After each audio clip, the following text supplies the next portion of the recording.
হাজার একবার location change হয়েছে, অনেক কিছু চাপে থাকার পরেও লাস্ট মুমেন্টে এসে সবাই মিলে কোঅপারেট করে একদিনের মধ্যে শ্যুটটা নামাতে পেরে সেটা একটা অনেক বড় ব্যাপার।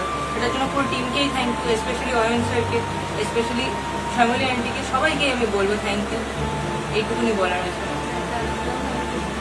হ্যাঁ, তারক আঙ্কেল অবভিয়াসলি আমাদেরকে পুরো জায়গাটা, লোকেশনটা দেখে দেওয়া, এখানে লোকজন সবাই হেল্পফুল। তারক আঙ্কেলের জন্য এটা পসিবল হয়েছে, নাহলে হতো না সত্যি কথা বলতে গেলে। অনেক বাধা বিঘ্ন পেরিয়ে আমরা করলাম কাজটা। তো এবার আপনারা বিচার করুন, আপনারা যদি দেখেন, আপনাদের যদি ভালো লাগে অবশ্যই সেখানে আসবেন। তো নমস্কার, আজকে আমাদের শেষ হলো একদিনে ঈশ্বরের কৃপায়। অনেক আমরা বাধা বিপত্তি শেষ করে পেরিয়ে আমরা কাঞ্চনমালা শুটিং শেষ করলাম। রাজনী ফিল্মসের অন্তর্গত, সাথে অ্যাসোসিয়েট হিসেবে ছিল ক্যাপ্রিকন অ্যান্ড ডায়মন্ড এন্টারটেনমেন্ট। তো রাজনী ফিল্মসের শ্যামলী সরকারের ডিরেকশন আর তার গল্পে